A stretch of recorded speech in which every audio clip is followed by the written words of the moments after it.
Hello and welcome, everyone. I'm Jonathan Dexter, Senior Director of Engineering at Nerdery, and your host and moderator for today's edition of Nerd Therapy. What will event attendees' expectations be in 2021, and are you ready? For those of you attending for the first time, Nerd Therapy is both an event and a community of digital-focused business leaders, product owners, strategists, designers, and engineers working at the leading edge of technology to invent a world that works better for all. Now, before we introduce our panelists, a few housekeeping items. We will start with a guided panel discussion, and then we'll be asking your questions. Please use the Q&A feature to ask your questions, and feel free to upvote your favorites. Additionally, we have some great virtual swag for you to access. You can find it in chat. Now, without further ado, I'd like to introduce our great panelists. First, Michael Ryan, TEDx Global Partnerships and TED Conferences. Glad to have you with us. Hey, Jonathan. Hi, everyone. Nice to be here. We also have joining us Laura Stein, founder of TEDx, co-founder and CEO of BOMA Global. Laura, great to have you. Thanks for having me. Joining us as well is Yarrow Craner, CEO and founder of Hatch and H360.ai. Hello, thank you, Jonathan. Laura Fagley joins us, CCO of O'Keefe, Reinhardt and Paul. Hi, everyone. And Emily Neubauer, experienced designer at Nerdery. Hey, guys. Pleasure to be here. Fantastic. So to kick it off, what I'd like to do is to start with kind of the general topic of who are you and what's a little about your work. So going in the order of the introductions, Michael, could you share a little bit about yourself and what you do? Sure. So I work at TED, been there for about 5 years now, and I head up global partnerships for the TEDx program there. So we work with about 3,500 volunteer organizers around the world who organize their own independently run TEDx events. And it's been a fascinating journey watching them all transition from in-person experiences to virtual ones, all focused on ideas. So happy to talk about that today. Yeah, looking forward to it. And Laura Stein, could you talk a little bit about yourself? Sure. Thank you for having me. I'm Laura. I've worked, my background, I've worked for a lot of big for-profit companies, but most relevant, I guess, to this discussion is I actually founded the TEDx program at TED and built the infrastructure for the 3,000 TEDx events that happen around the world. And I then went on to Singularity University and worked on evolving that model to one where it's both a nonprofit community and for-profit products that help drive the impact work and decentralize it throughout the world. And most recently, I founded an organization called BOMA Global, which is a decentralized network of local partners that is working on how do we more intentionally and intelligently design the future. And specifically, we focused on who you need to be and what you need to know to build future leaders. And so I'm excited to be here today. And our model has radically shifted also in the last 4 months, where a lot of the work we were doing at BOMA was a combination of large-scale impact events around big global challenges and working with corporate partners on what they need to know and who they need to lead, in the future.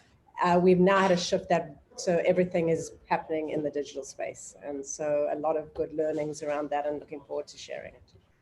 Absolutely. And Yarrow, could you share, I saw you do something that's a little bit meta, and I'd briefly like to mention excitement and these hand signs that we're starting to learn in order to connect with each other in ways that are physically quite easy to do if we're all in the same room, but virtually it's nice to have these signals. So if you could talk a little bit about yourself, I'd love to hear, a little bit more about who you are and what you do. Yeah, certainly. I'm a community builder, creative alchemist. I've been building communities for about 20 years, started in 99 and 2003.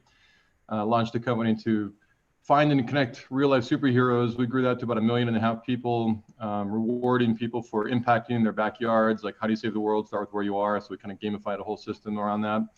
And then that company got acquired, and I started something called Hatch, which was a 3.0 version of finding and connecting real-life superheroes, diverse industries, domains, people on the front lines of some really big challenges, tech experts and social impact and educators and so forth. We have a next-gen program that's a part of that.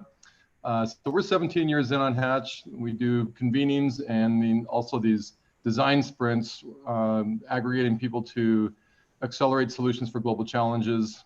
And I also started something called H360 to power communities, and then also connect a network of networks. So it match makes people to projects of impact and skills to solutions and so forth. And of course, 2020, we're doing a lot of that stuff virtually now. Yeah, absolutely. And I'm looking forward to talking about kind of what you've learned in adapting that business model to the virtual world. Laura, a little bit about who you are and what you do. Yeah, hi, I'm Laura. I'm the Chief Creative Officer at an advertising agency in Chicago called O'Keefe, Reinhardt and Paul, OKRP for friends and family. And, you know, we're I say advertising agency, but we're more of sort of, you know, what the modern advertising agency is, everything soup to nuts from commercials to also sort of anything that you could consider part of the brand and influencing the brand. So a lot of brand experience and whatever ideas help bring the brand experience to life. We have a bunch of national brands like Chili's, Ace, Shervan, which has like Eagle lawnmowers and things like that. And also a bunch of stuff for the state. We're working on Illinois lottery, and we're very busy right now with a lot of stuff for the governor of Illinois, he's a busy guy and he's keeping us very busy. Fantastic. And Emily, I think you and I have worked together a bit, but for our audience, I'd love to hear a little bit about you. Yeah. Hey, everyone. I'm an experienced designer at Nerdery, and Nerdery is a consultancy agency. So we work with a lot of different types of clients and really just dive headfirst into facing some of their challenges at the time. And really thinking strategically on how to solve those, both creatively and technologically and from a strategy standpoint as well. So right now, as you can imagine, a lot of that has to do with switching anything from sales processes and consumer engagements as well as events to completely virtual. So it's exciting to be here and talk about kind of what we've learned so far. Fantastic. So where I'd like to start with today is a little bit of the learnings that all of you have learned about what does virtual mean for those in 2020, so we can start to ask the questions about what are people going to expect in 2021. So Yaro, I'd love to start with you. So from what you've learned, what makes a good virtual event experience in enabling these connections, and what are people starting to expect today as far as virtual events? Well, two different questions for sure. I think that the expectations are shifting, and you know, we're hearing these terms like Zoom fatigue and so forth. And I think for a while, as people were sheltering at home, we had more of a captive audience and a lot more forgiveness around experimentation and failure and so forth. But things are starting to get a little bit more competitive for bandwidth of time as people are getting out there in the world, and it's summer, and at least we're in my part of the world. But for me, I think the most important part is really to keep it interactive, and I kind of have this visual of a vascular, you know, if you're going to come to a plenary and then into breakout rooms, and you know, really keeping people engaged and part of the conversation. Also mixing it up with different formats of creativity and, you know, different parts of the brain that are engaged. And sometimes we do exercises where we're asking people to draw things, and we're really just trying to kind of bounce around different parts of the brain and keep it interactive. Yeah, absolutely. Laura Stein, as you've thought about keeping virtual events and the TEDx experience interactive, how do you think about ensuring that interactivity and that connection continues in the virtual space? And how have you seen that be successful in the past? Yes, I think it's radically evolved even over the last 3 months. You know, BOMA, a few weeks after the pandemic started, because we had partners all over the world, we organized a round the world conference, which was 2 hours in 13 countries. And we just showed the agility, but the focus was on what we could learn from each other, because our Chinese partner was already, you know, 12 weeks into the pandemic. And we got a lot of interest, and we had partners like Zoom and Facebook and a lot of media partners. Within 3 weeks, that landscape had radically shifted, and there was so much noise, and everybody had an offering, and the offerings were all over the show, and it was virtually impossible, unless you were a big brand, to kind of break out of that clutter, right? And so the question becomes, well, you can only watch, you know, somebody like, no disrespect to Bill Gates, as I said, but somebody like Bill Gates give his talk, you know, 2 or 3 times in the online world, and then you're sort of looking for that quality of content or somebody that can give a different perspective. And so I think there are 2 things or 3 things that I think that are really important. And one is, as Yaro said, true interactivity, because right now we're thinking of this online paradigm the way we think of a traditional event. So I think we really have to rethink that concept, because when I go to a traditional event, I'm pretty, because I've been in the space so long, pretty ADD. And if I'm not enjoying a talk, I'll walk out and I'll bump into Yossi Vardi and have an interesting discussion with them. Whereas if you're sitting in this online space, you don't have that ability to be interactive. The second is, what does a beautiful virtual experience look like? And I don't think we've even come close to sort of choreographing and composing what that really means. And I was just in, Yarrow did an amazing 6-week experience where he did a lot of experimentation, and it was really sort of pushing the envelope. And I really appreciated what he tried to do with that experience, right? But I think we're still at the beginning of this process, and we could reinvent it and think very differently. And then finally, to talking to the fatigue piece of it, I think people are tired of being in this online space. So is there a way that we create a acceptability when, if I got tired right now, I could just get up and walk away and say, okay, I'm a little, or, say, okay, everybody, let's take 2 minutes and do a breathing exercise, or whatever it may be, to be able to break up this monotony of getting on Zoom at like 8 a.m. in the morning and being on Zoom until 6 p.m. at night. Yeah, absolutely. Laura Fegley, when somebody comes to you and is starting to say, hey, I have this physical event, I have 8 hours, maybe you've got Bill Gates talking, what do you start to do to recommend how they think about a virtual experience and exploring that? Yeah, I mean, well, because this is through the brand lens, through the, when we're talking about marketing, usually what an event would look like is something that's a big launch event or a trade show or someplace where people can kind of have more of a one-on-one interaction or even demo something. Or even when we look at a client like Ace, we have these sales events that they built their calendar around. And while that's not like one sort of location, one time, that's synchronized across thousands of stores.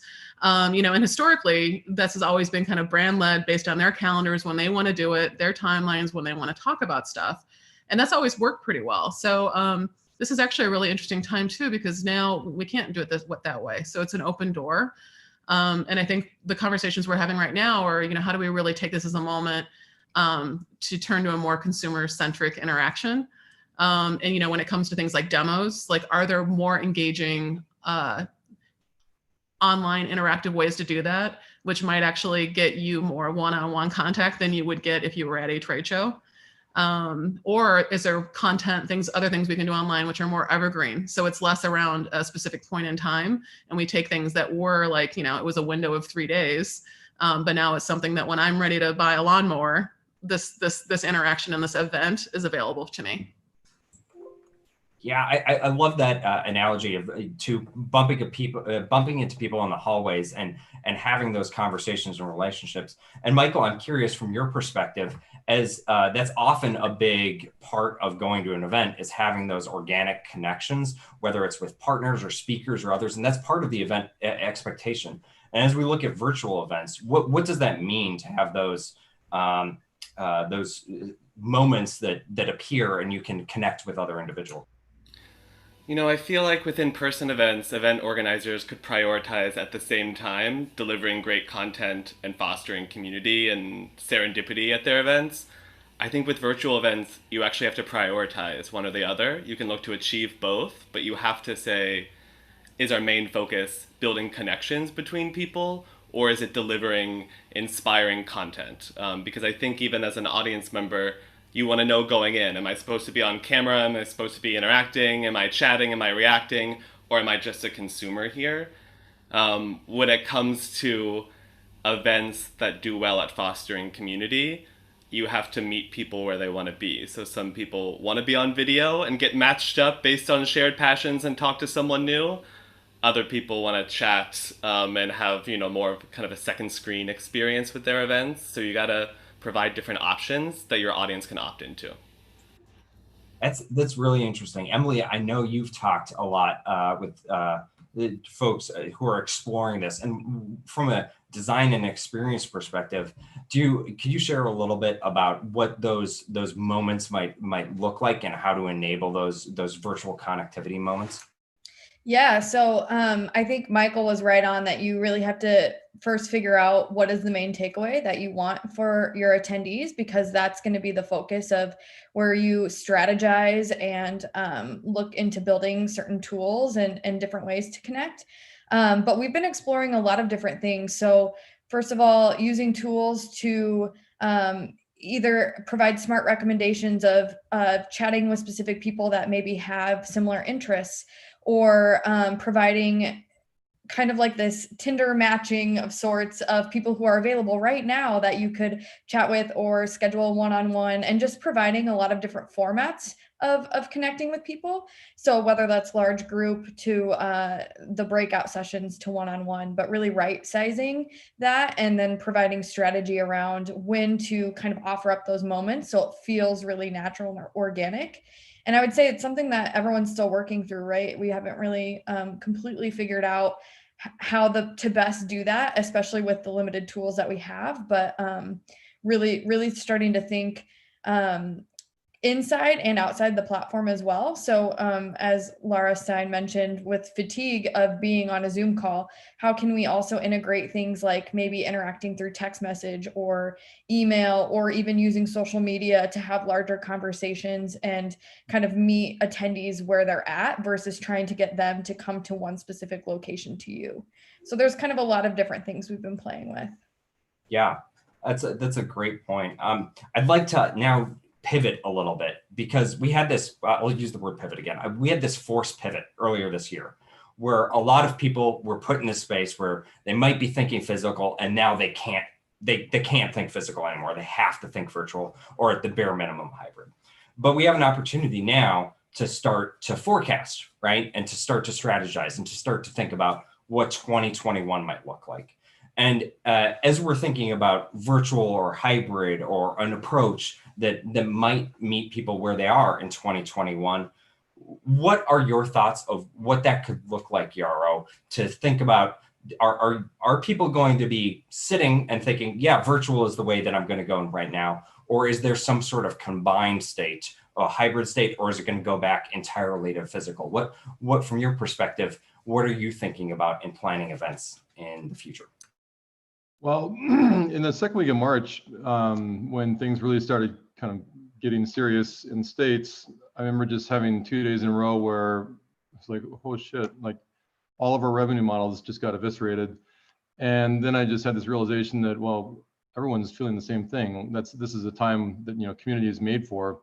So we popped up the Global Living Room as kind of a call for support and service for our community. And the moment it happened, I knew that we would never not do those again. It was the first time in 17 years that we had seen all of these different alumni come together from all over the country, people from Tokyo, Hong Kong, Germany, France, and it was just beautiful. Like my eyes welled up with tears. And granted, like we're going to, through kind of a bit of an evolution right now with some Zoom fatigue, but I also now know that as long as we're keeping a finger on the pulse of what is of value for the audience and the participants, and asking them and really like leaning into that, then there will always be value, because we're asking a question, we're listening, and we're responding.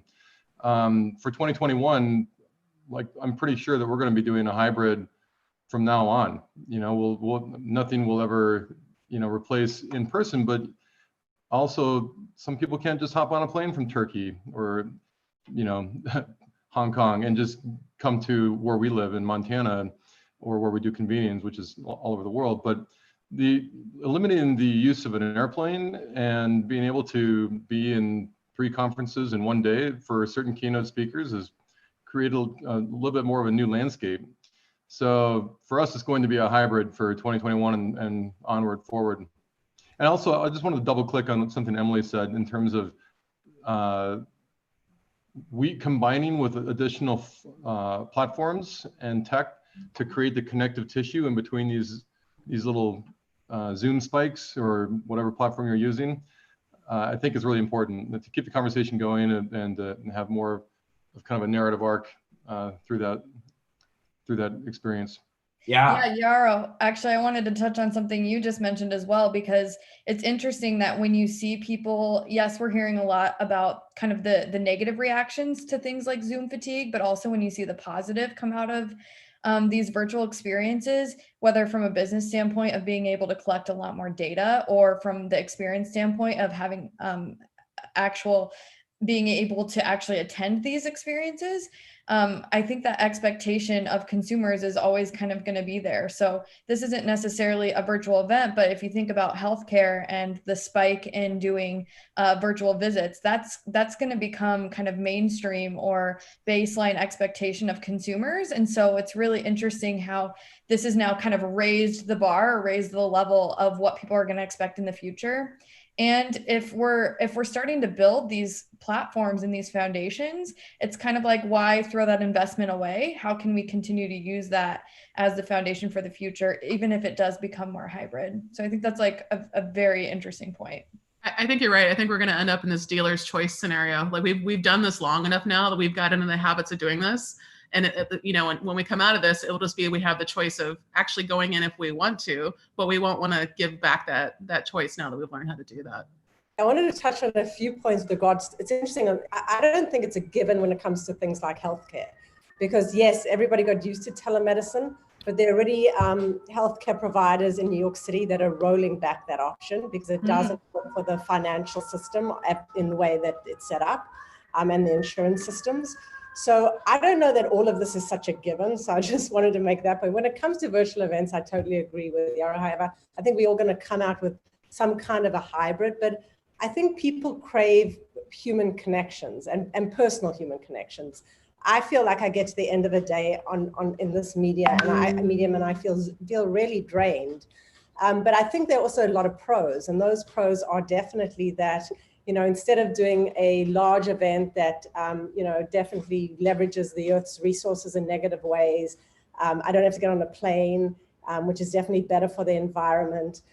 The fact that I can connect to people that I would never otherwise have met. And I've had some really amazing experiences in Yarrow's event and other events where I've been kicked out into breakout rooms that have been so well curated that there were people that I was like, wow, this really enhanced my day in a way that I'm not sure that would have ever happened, even at a real world conference, because it tends to be much more spontaneous as to how you move through a in-person kind of a conference. And then finally, I think it could be more of a great democratizer in a sense that it's really expensive if you get invited to Davos or the likes to get on a plane, and then you may or may not be in the inner circle. Whereas if you could leverage this digital medium really to create a more democratic platform or event that has more globally representative inputs, it could be super interesting. I love talking about the positives when it comes to virtual events, because so much of the conversation is about screen fatigue and what it doesn't offer compared to in-person events. But I totally agree with that democratization angle. What we're seeing with these community TEDx events is that they're more accessible than ever for their community at a time that they have to show ideas to stay relevant to their community. But what we're also seeing, and I'm curious what others think in the business world, is we have some TEDx events that are internal events inside companies. They're kind of focused on employee engagement. And what I'm seeing is the in-person events for those that were geared towards leadership, C-suite execs, are now becoming democratized, global, for everyone. And it's not just a live stream for everyone. It's how can people participate? How can we get feedback and insights from employees in offices all over the world? So that's an interesting point when it comes to business events as well. I think the hard also part, even I just want to ask Michael what he's seeing is that definitely in some of these third world countries, and I've spoken to a series of young people in the last few weeks, because they don't have access, it actually isn't working in their favor, right? Because the majority of these organizers can organize an in-person event, but their communities don't necessarily have access to computers or broadband. And if they do have access, it's very expensive. So they wouldn't necessarily in Kibera participate in a TEDx event in the third world. Yeah, it really ranges. In some ways, if the platform is suited for mobile, accessibility can still work. But if it's not suited for mobile, bandwidth, everything like that is is definitely still a barrier, but overall costs of organizing an event and bringing a community together, much cheaper virtually. Yeah, I think I want to touch on something that was mentioned earlier, and I think applies to this, that Yara, you and Emily mentioned, I think Laura Stein, you mentioned it earlier this week, which is the ecosystem and the tool space for these expectations that we're starting to have that feels a little bit fragmented right now. And Yara, I don't know if you've experienced this in your initial, the events that you've put on, and how have you started to pull the right pieces and that interstitial space that you mentioned in order to leverage the best that exists out there, and what still is a gap and are places that virtual events aren't meeting physical events experiences in. Well, it's interesting, like prior to COVID, they were anticipating that 75% of the workforce would be remote in the next 8 years. And then suddenly that's in our lap. And we have people within our Hatch network that have companies that have 65,000 employees that drive to the city center of Delhi, India every day. And then suddenly they're not. And you can see the difference in the skies and the pollution and so forth. And then they're also not, traveling 2 hours into town and 2 hours out of town every single day, and saving in pollution and spending more time with their families and more mental health positivity that they're seeing with their employees, and times that 300 times a year times how many companies, and like we've seen a huge impact on the environment as every industry in the world just kind of ground to a halt for a couple months. And so there's a lot to be learned there in terms of the remote working. Some companies are going to shift their value systems and their brick and mortar spaces. And I think that, socially and emotionally, I'm really curious to see what the fallout will become in terms of how people can stay connected at a human level. So we've built out some tools that the H360 platform is really kind of dedicated to weave together video chat APIs with communication tools and robust profiles and AI that match makes you to different projects of impact and to each other without any sort of ad sales algorithm interfering in what you're going to see. So I feel like there are some gaps. Like right now we're using Zoom and Slack, but we're about to shift over to this other platform that we've been building because there's still some holes just between Zoom and Slack. We just, I want to see a more robust, I want to know that Laura Stein plays guitar and that she's passionate about human rights. Like these are the things that make us human. So those are the gaps currently. Yeah, and I would just add to that we're not specifically at Nerdery like building any kind of products for ourselves. We're really focused on building the right product for all of our clients. So that really looks different in what tools we use for each particular client and how we weave those together in one space.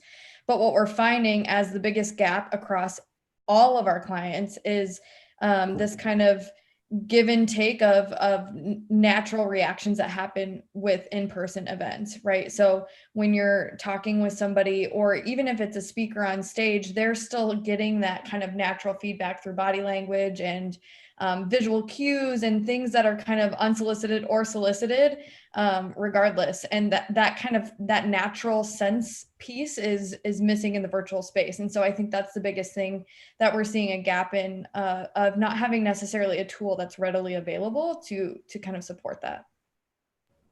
I will say, I don't think there's one tool or platform right now that sort of does it all. It is weaving together different things. And they all have different pros and cons. So some of them are better at like organizing an event where you have breakout rooms. Other are better at the networking, other at the connecting people and profiles.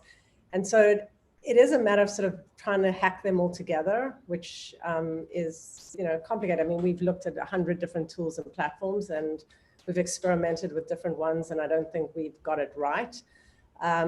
And then going back to the way you show up and talk as a human, you get signals from people all the time. And with the delay on Zoom and other platforms, and especially if people are in countries where the connectivity isn't good, there's a real disconnect, and it becomes much more stilted. And you can use the QA and the little things at the bottom of the Zoom screen, but it doesn't really work to keep a conversation energetic and flowing. And so I know Yarrow and I've been in different groups where they use different hand signals, which I've actually found super, super helpful. And I know Yarrow did this at the beginning, which means he agrees with something, or you like something, Or I think the one that's been super helpful to me is if you want to make a point, you do this, because sometimes you don't want to interrupt somebody.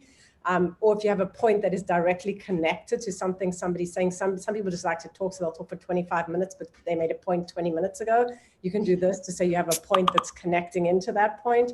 And it just helps sort of these little visual clues kind of helps you move forward in a more relaxed way when you're in this digital space. Yeah, Laura, I actually really like those hand signals too, because since we talked about that earlier this week, I've looked in to see if there are any other tools that exist that kind of help with that natural feedback. And people are working on this kind of like facial recognition, like giving that real-time feedback. But also then the cons with that is that it's almost like Big Brother's always watching, right? And like, how are they actually like figuring out how you're reacting? And so there's like just uncertainty around how that actually works and how comfortable people are with just like their security and preferences. So honestly, that seems like the best, most natural way that I've seen so far. And it's so simple and so easy for people to learn. It's also interesting when it comes to platforms and tools. Like my experience was, having a similar kind of 100 company list and, vetting them, looking at the pros and cons, what are we recommending to our TEDx organizers around the world? And then doing that 3 months later, you can see how this present moment has put the virtual event industry and the services that look to convene them on warp speed, and they're improving in real time. So, it's changing quick, and I would encourage any event producer to like continually check in on what updates and features are coming online in the hopes that there is a solution for your event, depending on what your goals are. I'm also interested talking about, event producers who often when you're thinking about a physical event, there's this moment in time, right, where people congregate around a physical space. And with virtual events, that moment in time might still exist in an abstract concept, but people don't congregate in a physical space before. And so, Laura Fakeley, how have you thought about, the before event, the during event, and the after event for these virtual type spaces, as opposed to this physical space that has kind of these hard boundaries associated with physical presence? Yeah, and we haven't had any, we're thinking through a lot right now how we handle the virtual, like a pure event. The thing I think it was interesting talking about cobbling and stitching together these tools is we have been doing a lot of commercial shoots. And it's like, how do you do those virtually without having everybody there and putting your people, there's some great tools now where you can see everything in real time and on your screen as shots are coming up, but it is the stitch together of we're on Slack so we can all talk to each other. The stuff that rises to the surface goes on text. You've got probably a couple different applications open so you can see like kind of real-time footage, but then also sort of past shots that have been done. And it's a next level multitasking production sort of thing. And, I'm kind of shocked at how quickly we've all kind of gotten comfortable with that. And I'm not sure if this answers your question, but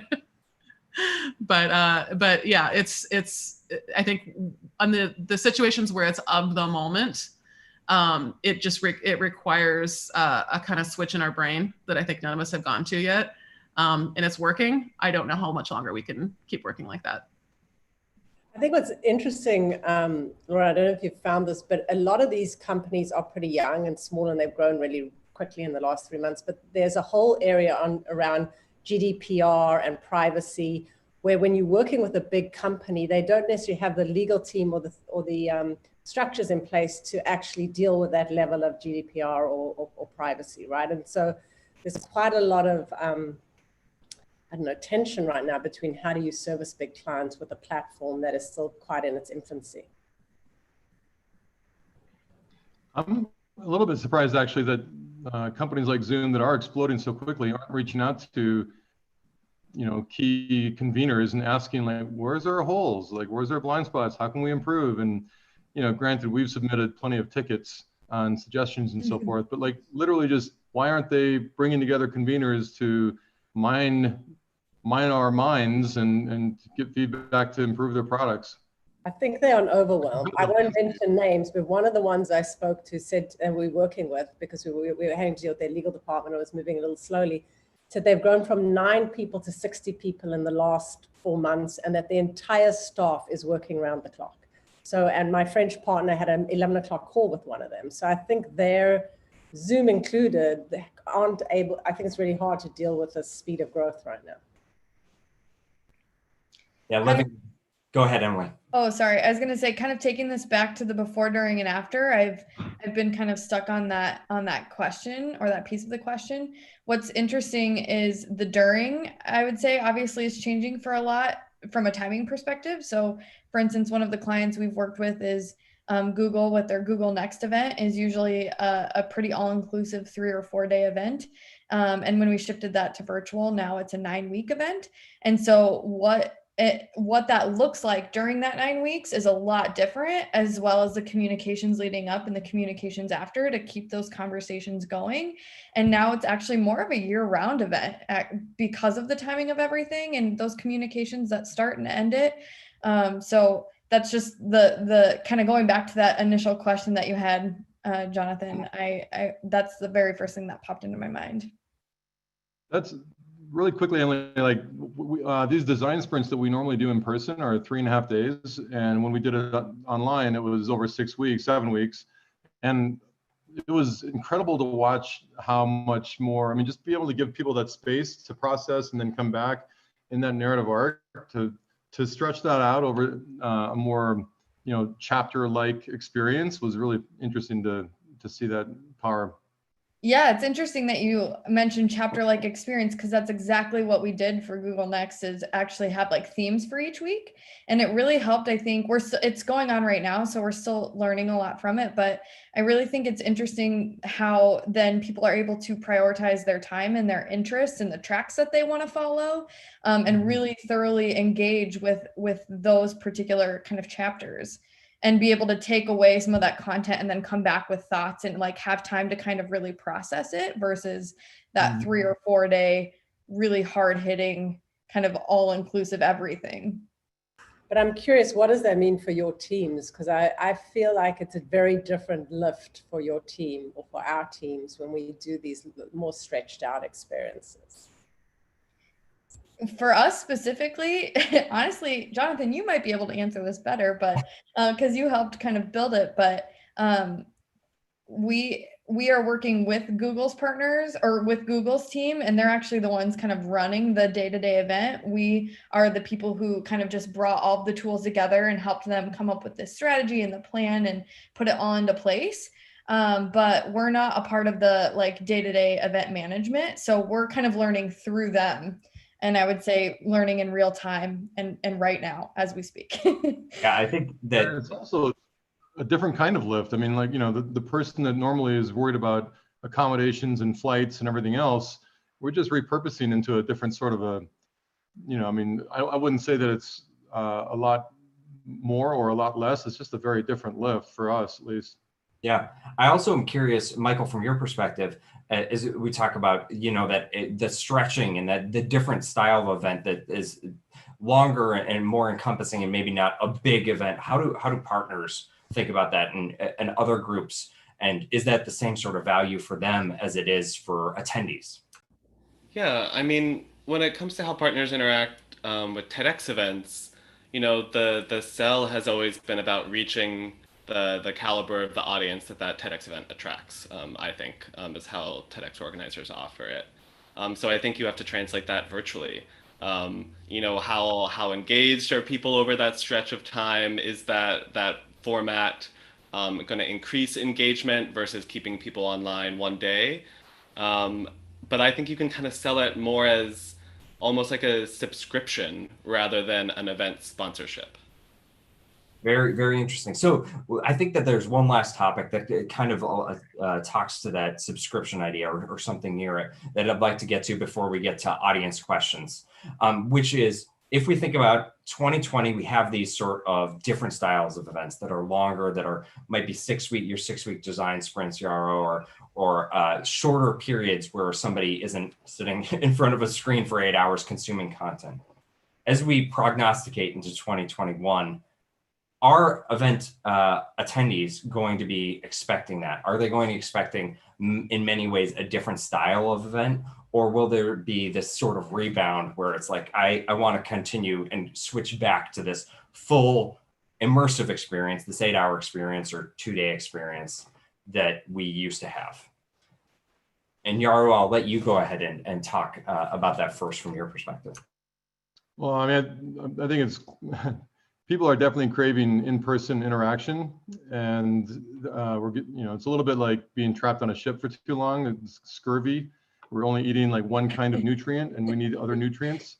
So there's definitely going to be a rebound for people to get back together in person again. That being said, COVID is a moving target. There's just new science coming out every day about the antibodies that even if you've had COVID, now you can have it again, in 30 days. And every day is different. And, the scientists are guessing, everyone else is just kind of trying to follow the guesses. So it'll be interesting to see, I think there will be less international travel, probably more domestic travel. It's really hard to say. I've released a lot of planning and just really trying to kind of stay focused on how we can be of service right now. Something that we've continuously told our clients, which sometimes it's taken really well and sometimes gets a little scary, is that you have to be kind of prepared for pretty much anything. Like you were just saying, Yaro, we just really don't know. But ultimately, what we have learned is that when planning a hybrid event, it's more than just hosting an in-person and a virtual event at the same time.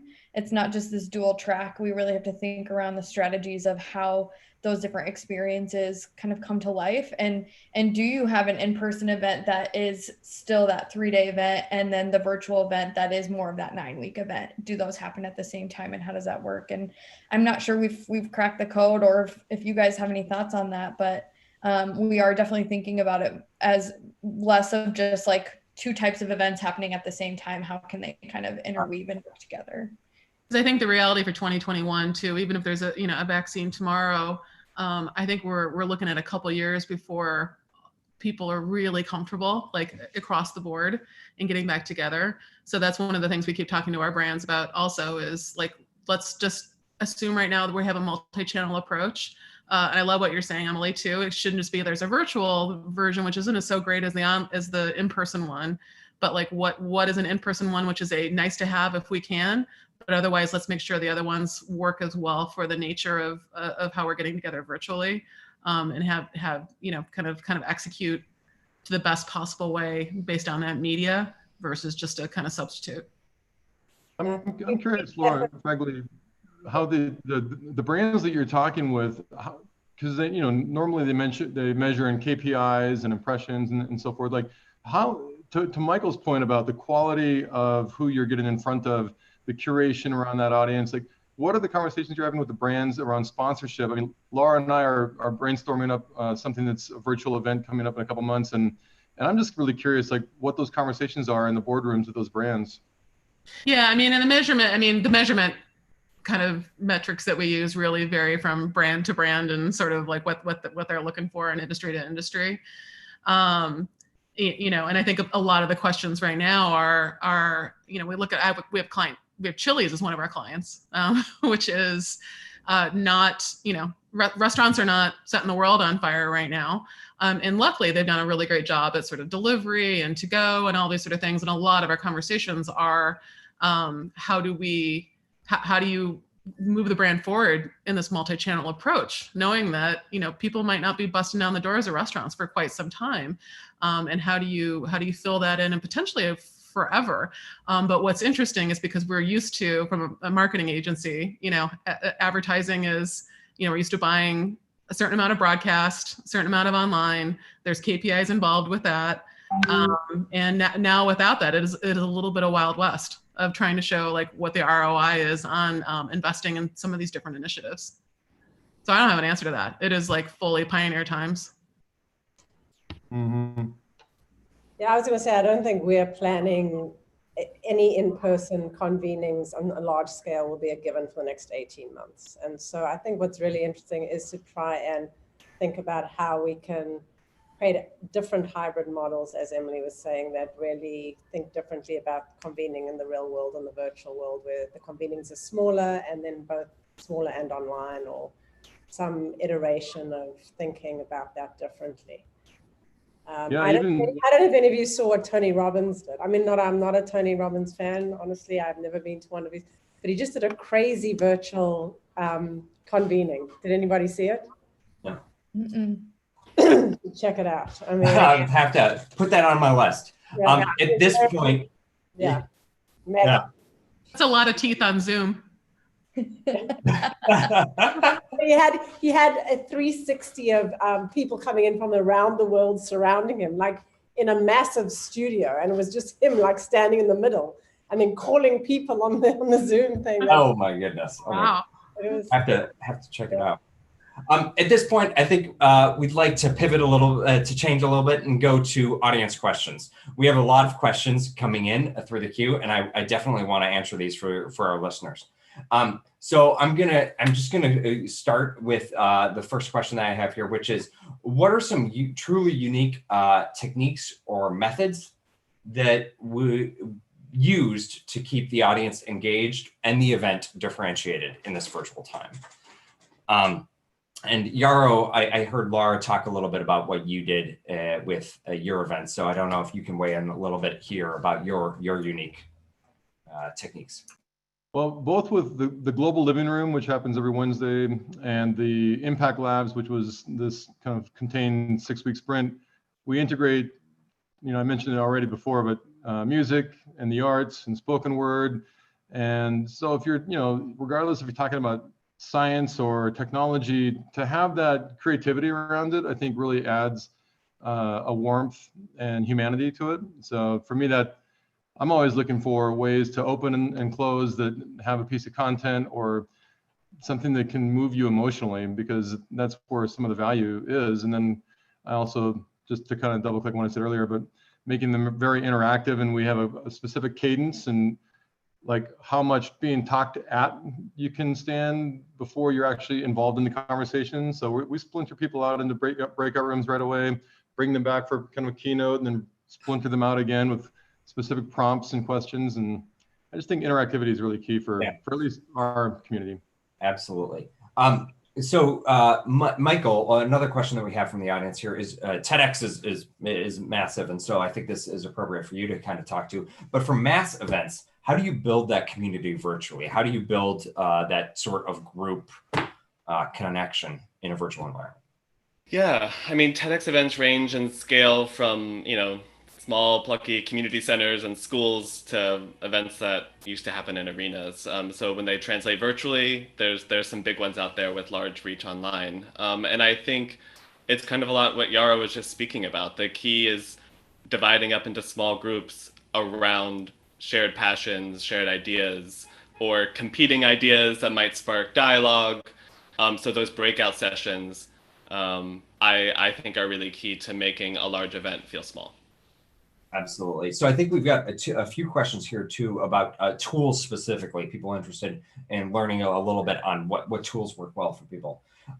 So one question that I'll kick out to Laura Stein is, do you think, thinking about Zoom specifically, is going to dominate the platform technology based on what you've explored? Or are there other platforms that you love? It's hard finding a platform that offers both webinar functionality and virtual meeting capabilities. So let's first say Zoom is free and it's a pretty great experience in the scheme of things.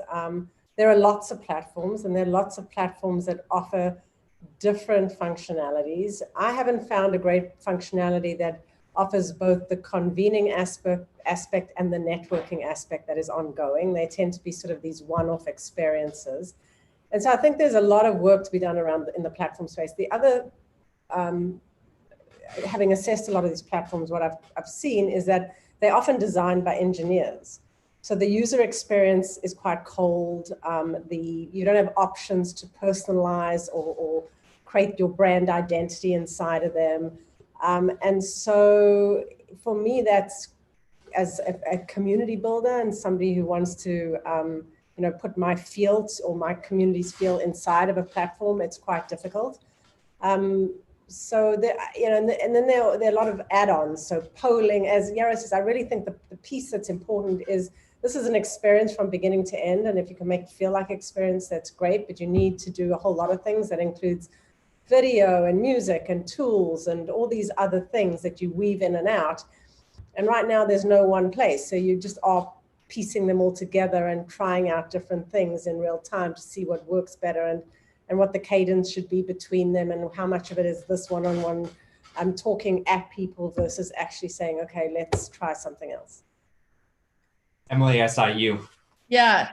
No, I just wanted to hit on that a little bit with the tools. Is something that one of my colleagues mentioned earlier this week is that he had read an article that compared where we're at with virtual event tools with e-commerce in the 90s, right? So it's at the very beginning and nothing is perfect and we're kind of all trying to figure it out. And it'll only get better and it'll only grow. But Laura, I think you're 100% right. It's a matter of kind of weaving them together to get that perfect experience, because everybody's needs and experiences for events right now are totally different. And there's not one platform that magically does it all. Yeah, I think, so we have another question here similar in a similar vein about tools. So Laura Fegley, for you, what are your thoughts on using the chat functionality in online panels? Is this useful? Is it distracting? Does it add to the experience or subtract? Yeah, I mean, and I think when we all kind of chatted earlier in the week, we kind of talked about some people that were used to speaking in real life, and now we're seeing them virtually, and they're getting the questions through the chat. But it's something's lacking and something's missing. And, we've all experienced this also, I think, through in-person conferences for years, right? Where you go on Twitter and this is where you hashtag what your question is, or there's a different way to send it up. So I think, that's a dynamic which we've all been dealing with for a really long time. I am a big fan of any way that we could start breaking these down to smaller workrooms, breakouts, take the questions. Do you break those up with people that have seen the panel with somebody, but we're talking amongst a smaller group of people that participated in the panel, that were viewing the panel? Because I think that's the big thing, which none of us have solved yet, is the how do we get, not just the experience with the person that's talking, but all the people that are attending. And how do we get that energy from each other and the little sidebars and little side questions and all of that? And that's the big thing, I think, that we lose in the virtual. Yeah, absolutely. I've got a question here for you, Michael, associated with a comment made or a discussion we had earlier, associated with focusing on education and content or focusing on community. And could you elaborate a little bit on why the focus is required for one versus the other, and why to make that conscious decision? Oh yeah, I think I actually saw this in the chat. So I want to clarify that most events want to accomplish both, right? Like that's the goal. We want to foster community and we want to deliver high quality content that inspires or educates people. But I think with virtual events, depending on your team's capacity, your budget, your technical expertise, your production decisions later on become a lot easier when you really prioritize one or the other. So when I think about it as a virtual attendee, my different experiences, if I'm watching a YouTube premiere event, I'm just expecting to get high quality content that's going to entertain me, versus an interactive conference virtual event experience where I'm expecting to meet people, build connections. Those are two different experiences. And it's good to keep both in mind. So in some ways, it's almost expectation setting too for the attendee to understand what they should expect out of the experience. Exactly. Great. So Yarrow, with I think for you, there's a question here, which honestly, very interesting. With all panelists' experience in both algorithmic and human curated groupings during the event, right? Doing both of these, like or one or the other. Which presents a better model for curating value for community, driving community? And what is there a time to use that algorithmic model versus the curated model for developing those groupings? I mean, I think it kind of depends on who's doing the curating. I couldn't, my first default answer would be nothing beats human curation, but I've been to a lot of events where people curate those events and I haven't really been a fan. So I think it comes down to, the taste of the person and your resonance with that curator. For me, I use AI bots that we've kind of trained according to my own affinities for people and keywords and things I'm looking for a funnel, but I'm still going through one by one and having phone calls and interviewing people and seeing if they're a good fit for our community, because with our, within Hatch, it's kind of a bubble of trust and accountability that we don't want to dilute. So it's, I would add to that. Oh, sorry, I'd add that it's also about chemistry, and I'm not sure that bots at this point have the sophistication to understand what the dynamic chemistry between different people would be, no matter how much intelligence you put behind them. Yeah, and it also probably depends a little bit on, your type of attendees and how many. So we've seen more of an automated experience for our 40,000 attendee events. That's using more of that kind of bot or AI. And then we've had other clients who are trying to get 100 leaders from across the world who are like high visibility, high profile. And that's much more manual to make sure that those connections are super accurate. And so it really kind of just depends on the types of attendees and the amounts as well. Yeah, absolutely. And I actually just had something happen that has happened for me on a few virtual events where one of my smart speakers just picked up a keyword and started talking here with Zoom calls. That's a new unique thing that's happening nowadays. I briefly want to touch on two questions that I'd love to do a brief roundtable on, which is one after the other. One is, are there any integrated platforms or kind of suites of tools that are available to the public that each of you could share? And then number two, is there if you could list off one or two of your favorite tools that you found successful in accomplishing this? Both of those questions came from the audience, and I'd love to just have each of us weigh in and say, hey, I found success in this one, or is there a unified tool that I found some coverage in that can work? So Yarrow, I'll hand this off to you first and kind of just go around the room.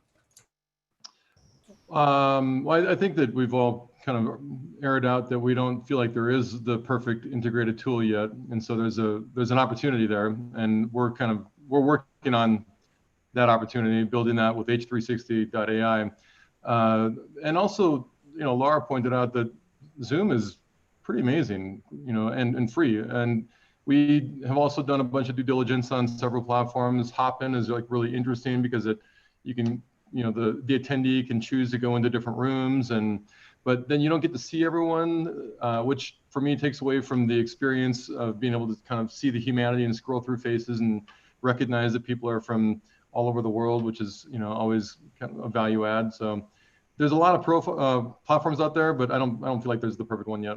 Absolutely. Laura, Stein? I would agree 100% with Yarrow. I mean, at the end of the day, it's not necessarily about the platform, it's about the curation and who you connect with and how you connect with them and the journey through the content, because there's so much content out there right now. And so it really, for me, and I've dived in and out of lots of different experiences over the last 4 months just to see how people are doing and what they're doing. And the most meaningful experiences haven't had anything to do with the platform I had to join or not join. It had to do with what the content was and who I was connecting to. And so I think, and how that experience was made meaningful, where I come out of it and I was going like, wow, that was somebody I never knew existed that has brought some kind of new perspective to me. And I'm the richer for having connected with her at this event, right? Or him. And so I can't point to one tool where I go like, yeah, that's the magic bullet that I'm going to definitely use. It's more about the experience. Absolutely. I wanted to add one thing under there too. I feel like if more producers of virtual events teamed up with a storyteller or a filmmaker or someone that understands that there's like 3 acts in a movie and there's a begin, middle, and an end, and there's more of a narrative arc, like they're missing story. There's a lot of these, they're just, you turn it on, you do the thing, you turn it off. So find a storyteller. I want to add to that. I think there's something about the fact that we go from Zoom meeting to Zoom meeting to Zoom meeting that has to be broken up. And so if there was your Zoom, the 10 commandments to using Zoom, and one of them that every meeting is only 45 minutes, and that you had a suite of things that you could do between these meetings for 15 minutes, that maybe you meet somebody and maybe you do a meditative thing, but there was like 50 things you could do. And the other part is going, like with this experience, that graphic you did going in was fabulous. but you could imagine how that space could be used for all sorts of things. It would get people in the mood, or get people just to have a bit of a palate cleanser, or just change the rhythm of 6 a.m. to 8 p.m. at night in Zoom. Absolutely. I just want to quick continue for Michael. Are there any specific tools that you'd recommend, whether it's the Zoom tool or maybe an interstitial tool, to kind of get to this question?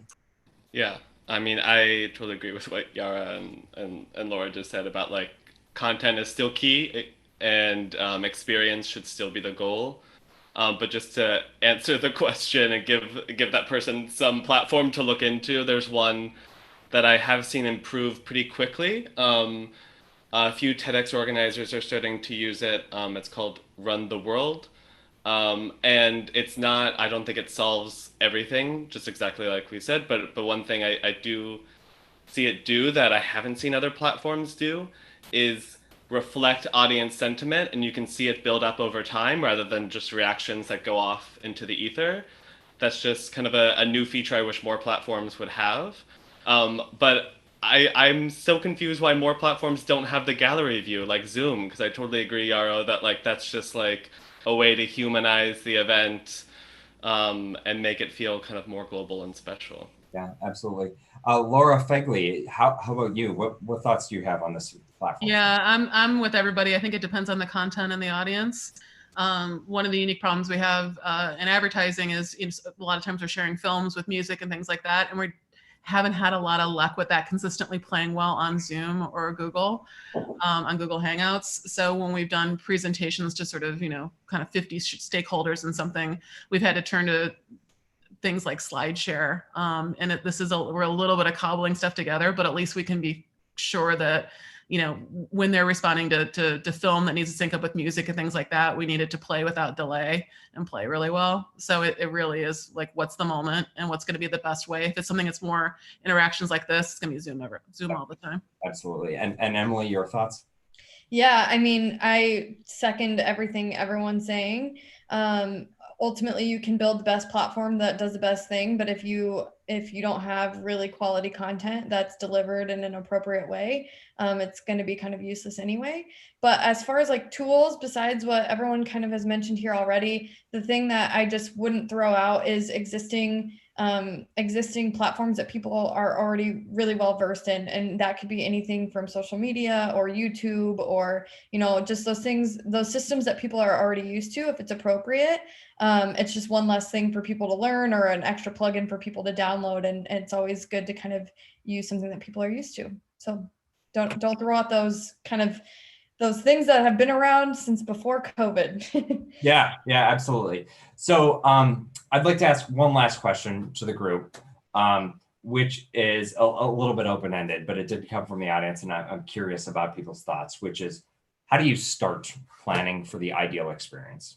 Thinking about that expectation that will be had in 2021, and how do you start thinking about it? Where do you start today? Laura Fegley, is there anything that you're thinking about, maybe working with the state of Illinois and the governor? Yeah, and you know, I think the governor, I think we're kind of more on the traditional advertising channels in that, but I think it's also, you know, how to get engagement in the real world in a time when we don't want to have real world engagement. Yeah, I think it starts the way I think we always started, though, is what's the business problem we're trying to solve? What do we think the opportunity is? But we just have this added wrinkle of, you know, don't start with thinking you're going to get together.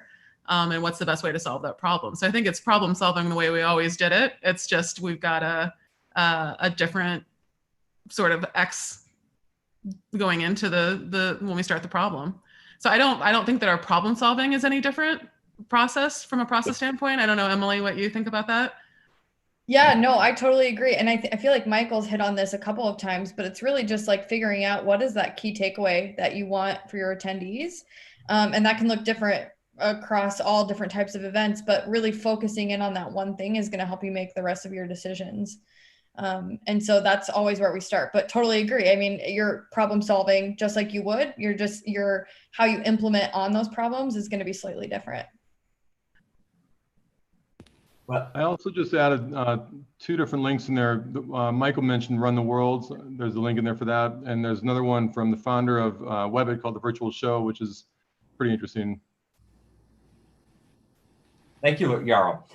Well, we're at time, and I want to thank everybody, all our great panelists today, for joining me, having this discussion, and for everybody who attended. I hope that you learned as much as I did today, and hopefully got some creative juices thinking about how do I. Oh, that's a new one. I'm gonna have to learn that one.